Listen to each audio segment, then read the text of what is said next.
Good morning everyone. ये BSc second year inorganic chemistry आपका chapter है एक्टिनॉइड, जो अंडर आता है एफ ब्लॉक एलिमेंट्स के। तो हमारा आज का टॉपिक है एक्टिनॉइड, और सबसे पहले इनका इंट्रोडक्शन ले लेते हैं। एक्टिनॉइड आपके बेसिकली एफ ब्लॉक एलिमेंट्स की दूसरी सीरीज है। पहली आपकी लेंथेनॉइड है, ठीक है।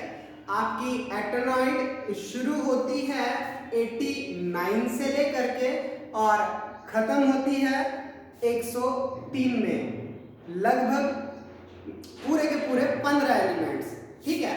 आपके एक्टिनियम से लेकर के लॉरेंशियम तक पूरे 15 नंबर एक्टिनॉइड आपके होते हैं 89 से शुरू, और 89 से होते हुए पहुंचते हैं 103 तक, और 103 तक आपके पूरे 15 एलिमेंट्स हैं जो कहलाते हैं आपके एक्टिनॉइड्स। खास बात यह है कि एक्टिनॉइड के शुरू के 4 एलिमेंट जो एक्टिनियम से लेकर के यूरेनियम तक होते हैं, दैट मींस आपके 93 तक आपके जो एलिमेंट्स होते हैं वो नेचुरल होते हैं, और यूरेनियम के बाद के जितने भी एलिमेंट्स होते हैं 94 से लेकर के 103 तक, ये सारे के सारे मैन मेड हैं। मैन मेड दैट मीन्स ये नेचर में नहीं पाए जाते, इन्हें हम लोग लाइब्रेरी में बनाते हैं, लेबोरेटरी में हमारे साइंटिस्ट बनाते हैं, ठीक है। अब खास बात यह है कि लेबोरेटरीज में इन्हें बनाया जाता है। बनाया कैसे जाता है? आपका यूरेनियम होता है एटॉमिक नंबर 93, और ये आपका रेडियो एक्टिव होता है, आपको पता होगा। दैट मीन्स एक रेडियो एक्टिव एलिमेंट पे जब हम बम्बार्डमेंट करते हैं तो आपके फर्दर न्यूट्रॉन्स की बम्बार्डमेंट से ये एक्टिनॉइड की फर्दर सीरीज तैयार होती है। इस एक्टिनॉइड की फर्दर सीरीज को अक्सर 2 कैटेगरीज में बांट दिया जाता है। ये जो नेचुरल 4 एलिमेंट्स आपके आते हैं वो, और उसके बाद के जो आपके एलिमेंट्स आते हैं वो।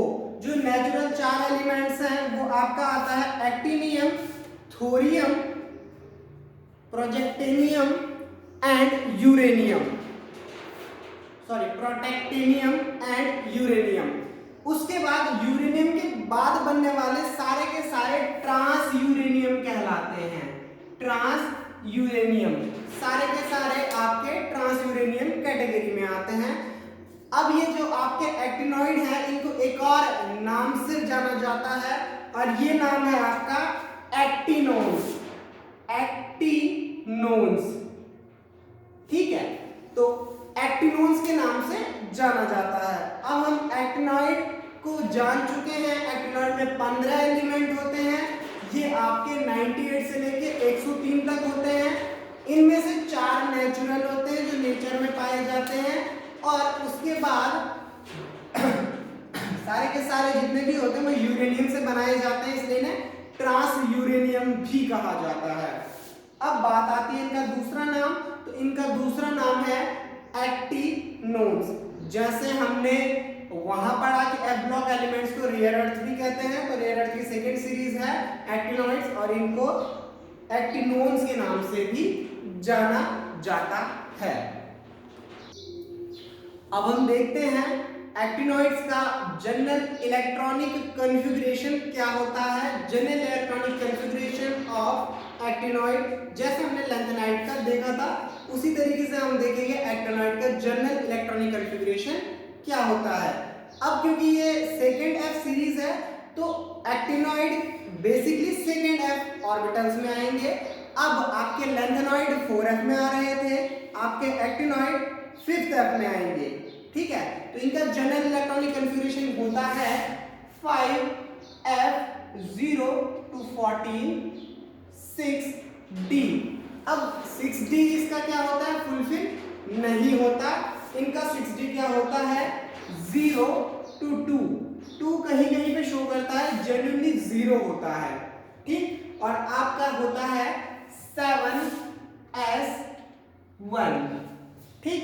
यहाँ पी ब्लॉक एलिमेंट 6d का कंप्लीट होगा, उसके बाद नंबर आ रहा होगा आपका 6d का, 6p कंप्लीट होगा, और यहाँ 7s1 बेसिकली होता है 7s1 और 2 भी हो सकता है कहीं कहीं पे, और कहीं कहीं पे आपको ये 0 देखने को भी मिलेगा।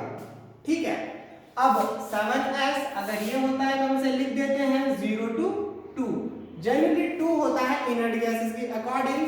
अब ये इसका बेसिक इलेक्ट्रॉनिक कॉन्फ़िगरेशन है, लेकिन इससे पहले जो ये इलेक्ट्रॉनिक कॉन्फ़िगरेशन ऑक्यूपाई करेगा वो एक इनर्ट गैस का इलेक्ट्रॉनिक कॉन्फ़िगरेशन ऑक्यूपाई करेगा, और एक इनर्ट गैस का इलेक्ट्रॉनिक कॉन्फ़िगरेशन, इनर्ट गैस जो इससे पहले की होती है 89 से पहले, वो आपकी होती है रेडॉन। तो रेडॉन का इलेक्ट्रॉनिक मास और इलेक्ट्रॉनिक कॉन्फ़िगरेशन ये ऑक्यूपाई कर लेता है, इसलिए इससे पहले लिख दिया जाता है रेडॉन, और रेडॉन के बाद इलेक्ट्रॉनिक कॉन्फ़िगरेशन इसका। ठीक है, नोट कर लीजिए इसे।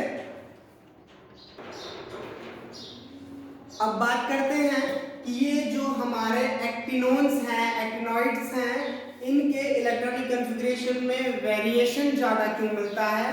तो इनके इलेक्ट्रॉनिक कॉन्फ़िगरेशन में वेरिएशन मिलने का रीज़न ये है कि जो 4f 4d orbit 5f 6d orbitals होते हैं ये बहुत नज़दीक होते हैं। नज़दीक का मतलब एनर्जी के टर्म्स में बहुत इक्वल होते हैं, लगभग सेम एनर्जी के होते हैं।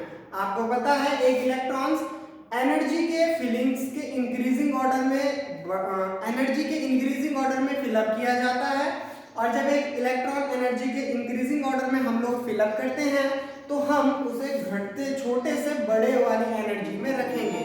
अब इनकी एनर्जीज का पता नहीं चलता कि इनकी एनर्जी किसकी कम है किसकी ज्यादा।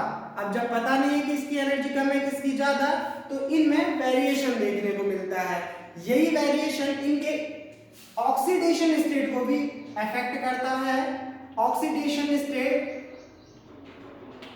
जो एक्टिनॉइड्स की होती है, तो पहले के 4 जो नेचुरल आपके एलिमेंट्स हैं जो नेचर में मिलते हैं, उनकी तो एक फिक्स इलेक्ट्रॉनिक वैलेंसी होती है, जो इनकी मोस्ट आउटर मोस्ट में सबसे ज्यादा इलेक्ट्रॉन होते हैं वो होंगे। अब जिसमें इसके इलेक्ट्रॉन सबसे ज्यादा इलेक्ट्रॉन आउटर मोस्ट ऑर्बिट में होते हैं वो सबसे स्टेबल मोस्ट स्टेबल वैलेंसी कहलाती है। लेकिन अब जो ट्रांस यूरेनियम हमने पढ़े हैं, इन ट्रांस यूरेनियमों की खास बात क्या है कि ये ऑक्सीडेशन स्टेट हायर ऑर्डर के तो दिखाते हैं, लेकिन मोस्ट स्टेबल इनका ऑक्सीडेशन स्टेट लोअर ऑर्डर का होता है, हायर ऑर्डर का नहीं होता। ठीक है, इसलिए अक्सर ट्रांस यूरेनियम के जो एलिमेंट्स हैं हमारे सारे के सारे, इनकी ऑक्सीडेशन स्टेट मैक्सिमम तो +7 तक जा सकती है, लेकिन मोस्ट स्टेबल कम होती है, ज्यादातर +3 या +4 के आसपास होती है। ठीक है,